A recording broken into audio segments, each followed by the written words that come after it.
guys, today I want to do a Disney update. This is kind of like a Disney budget update. Why Disney? Why so many times? You know, all those like frequently asked questions we get.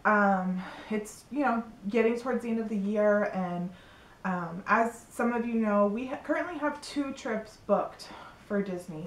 When we came home from Disney, we had about $700 in gift cards. And to book a Disney vacation, you need $200. So we basically took $200 and booked our November trip. It was basically before we left on our September trip. And then when we got back, we were kind of thinking like, you know, maybe we should try to do that again before November. Because the main reason I want to go in November is I really want to see the Osborne lights, and I want to see, you know, the castle and the Christmas activities and, you know, all that stuff. So we were thinking, you know, could we do it? Could we not do it? You know, let's see what we can do. And we priced a trip in April because our kids have 2 vacations. They have a vacation in February and a vacation in April. And one of them is called February vacation, one of them is called April vacation. Like, they don't have spring break. For Christmas time, they only get off like Christmas Eve through January 1st. So it's, you know, it's kind of the same amount of time that everyone gets. It's just kind of spread out. So we were thinking, we didn't want to go to April because it was going to be so much busier. But after looking at some things, the week that we're going is actually a quieter week. I mean, I think it'll be busier with people from up here. But like, we live in New Hampshire, and Massachusetts has the same type of scheduling, but like their vacation is the week before ours. So it's like, I think I mean, it's going to be New Hampshire people that are there, but I really don't think there's going to be a ton of New Hampshire people to make it that crowded. But so basically, you know, we were looking at the budget. So we figured that Ellie would still be free. Trevor is now 10, so he's considered a Disney adult, which is kind of expensive. But we figured, you know, April we could actually drive. By then, when we go, the snow is melted. It's cold up here, but the snow is melted, so we could totally drive down. So we could either drive our car, which makes me nervous, but it doesn't make my husband nervous, or we could rent a car. And I currently have a car rental for $400. And we figured that car will get better gas mileage than my car gets. So we figured for us, I think we figured like $400 in gas. So it would be, you know, $400 for gas, or maybe $600 to drive someone else's car. And the reason I say a rental is because if our car breaks down, we don't have to fix it, you know, like, or if our car breaks down, we have to fix it. If a rental breaks down, we don't have to fix it. We just get a new one, and it doesn't take any time out of us getting down there. We're not putting wear and tear on our car if we're renting. We still have that ability to have a car down there, which is nice. And it's a lot easier on my head knowing something breaks, we call someone, they bring us a new van. Done. You know what I mean? And it's better gas mileage. So the plan was to go on February vacation. So we would leave, you know, we would actually leave on Friday as soon as the kids got out of school, drive straight there, and then we'll get there Saturday, you know, afternoon sometime. It's about 24 hours when you factor in stopping to get gas, a few food trips, if you drive straight. So we figured we'd get there Saturday, and then we were going to leave Saturday. So everything was good, and we booked at Port Orleans Riverside because we figured Ellie's still under 3, so she's still like a freebie, so we can actually stay in the 5 people rooms, which we'll never be able to stay at again. So we booked at Port Orleans. And then a few weeks ago, my Disney agent said, oh, well, now you can book at Caribbean Beach Resort, because they did the same thing. They added like the 5-person room. So we're like, ooh, let's do that, because I got a PIN code for 30% off, 25% off. It's 25 or 30% off the room. So we're like, okay, let's do that. So then we found out that we'd actually have to check out on Friday. So that bummed me out, but I was like, you know, whatever, we'll figure it out. So for those days, to add like the full package, a memory maker package, to add the dining plan, to add 5-day tickets, our total for the Caribbean Beach Resort from Saturday to Friday was, I think it's like $4,000 on the dot, maybe. I don't have the number right here in front of me. But you know, we had already paid, I think we've already paid like $600 or $700. So we're like, oh, you know, whatever, we'll do it. So, and we'll just come back early, and then we'll be home, you know, a day early or whatever. So then on Thursday, they released the Star Wars dining times, and I was like, oh man, we're gonna miss it by a few weeks. But actually, They started some of the dining on May 4th. And that's actually like Star Wars Day. It's something like, I don't know what they call it.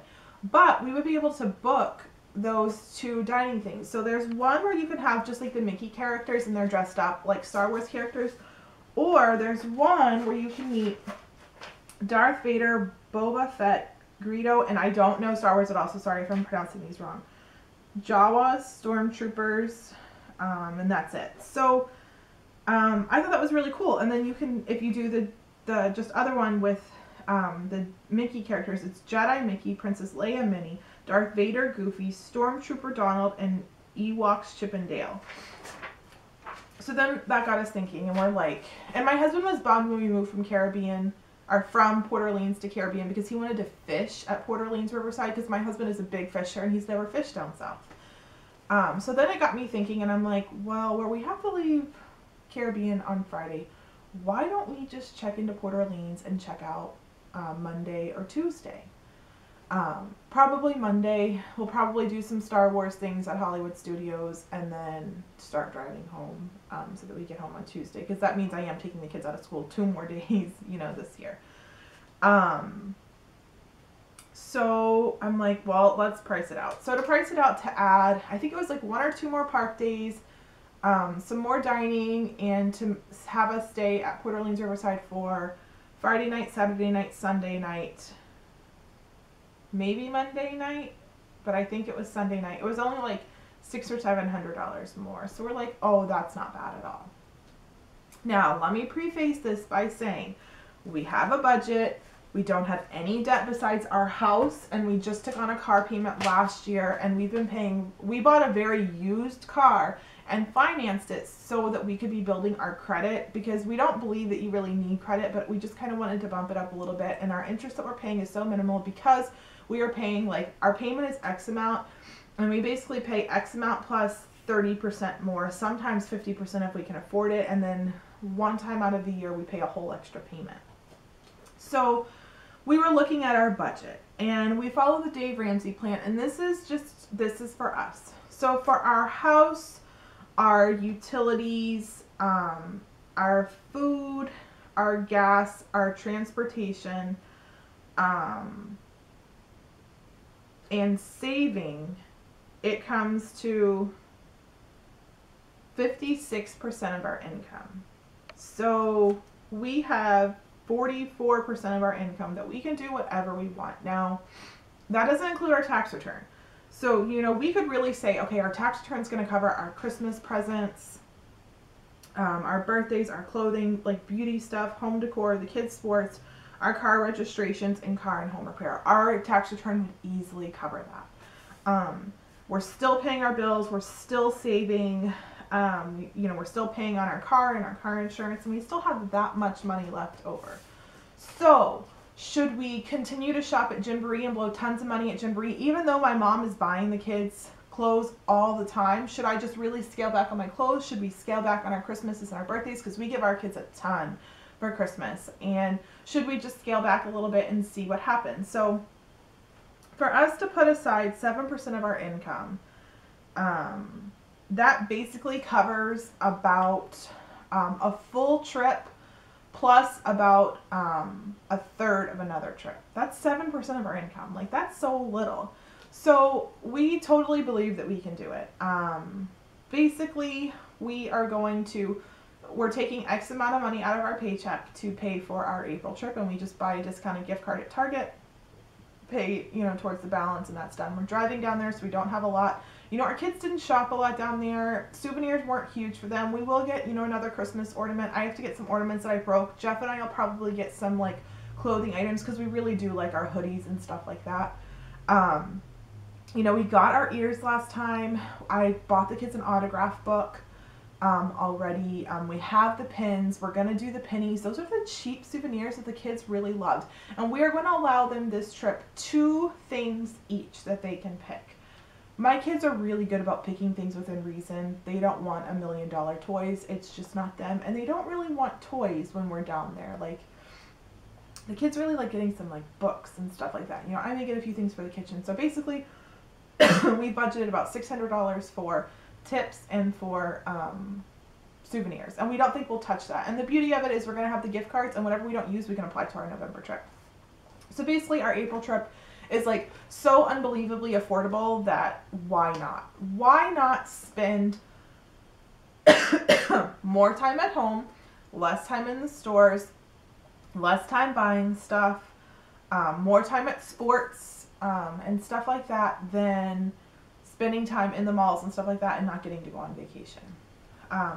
That's just how we've been thinking about it, and that's why we are doing Disney twice next year. The kids don't know about April. They're not going to know about it until Christmas morning when we tell them. And it's going to be fun to be able to plan, you know, this trip with them. And it's we're trying to teach the kids, like often they'll be like, oh, we should turn off the lights because then we can go to Disney again. Or they'll say that they want something at the mall and we'll say, okay, you can have that. But if you get this cheaper version instead, you know, I'm thinking in my head right now, I'm thinking like sneakers or something like that for the kids. But if you get this cheaper version, which is still a good quality name brand shoe, but it's not like the crazy expensive one, then that's just like one meal at Disney. And it's really funny how receptive they've been because they had such a good time that we're all on this like, let's save money, let's cut back, let's do what we can do to go to Disney. You know, we're not going out to eat really much anymore in restaurants. If we do go out to eat to grab something cheap, it's literally like buying off the value menu at Wendy's. Each person gets 2 items to like hold us over if I don't pack something. If we do go out to eat, it's normally because my mom treats us. I've been not buying the kids anything clothing wise. I wait and see what my mom's gonna get them, and then whatever, you know, she doesn't get them, I'll fill in the little pieces. Staying home, saving my gas, you know what I mean? Like I really have been just trying, right now I'm Christmas shopping, but literally I've been trying to grocery shop, get back into couponing, and stay home. You know, the house, I'm definitely like slowly going through the house and doing some things in the house. And that's not to say that you don't have to do everything in your house. You know, we have been like doing some painting projects on the house and stuff like that. But it's just really, we think with everything in our mind now is when are we going to get to go back to Disney? And we just had that much fun. And for us to not make a ton of money, you know, it's totally doable. For our April trip, we will be staying there from Saturday until Monday. For our November trip, I think we're staying there from Friday into Sunday. And it's just what we're choosing to spend our money on, you know. I mean, people are going to bat you down when you say that you're going to Disney a few times a year. And sometimes sometimes I'm nice, sometimes I'm not, but it's like, who are you to say how I'm spending my money? If this is how we're choosing to spend, and I honestly think it's probably going to be about 15% of our income. If we're choosing to spend 15% of our income this way, then who cares? We have very little debt. We're still saving. We're still paying our bills. We don't have any credit card debt or anything like that. So why not? Why not choose, while our children are so small, to enjoy it and to do these things? Because Trevor's 10. I'm thinking in 2 or 3 years, he's going to want to be at Universal, not Disney as much. You know what I mean? So we're really trying to just get as much of Disney as we can over the next few years and just really soak it all in and enjoy it. Because for the past 10 years, we always said, oh, there's not enough money in the bank. There's not enough money in the savings. Or, oh, Jeff lost his job. We just had to deplete our savings over the past 2 months, so now we have to build it back. And now we're in a place in our lives where we feel really comfortable in his job, and we feel secure in his job, and we feel secure in our home, and we feel secure in our savings account, that we feel like, let's do this. You know what I mean? So I will be having some, you know, upcoming vlogs on my planning and things I'm doing different this year, because there's definitely some things that we're going to be doing different. But I did want to do an update because a lot of people are like, are you going? Are you not going? You're kind of been vague about it. But yes, we are going in April. And we're excited. I'm excited. The kids are going to be so excited on Christmas morning. And, you know, it's been really hard for me not to buy them a ton of presents under the tree. But every time I say, you know what, do I buy this present or do I keep saving up and buy another gift card? So that's kind of our Are We Going to Disney in April updates.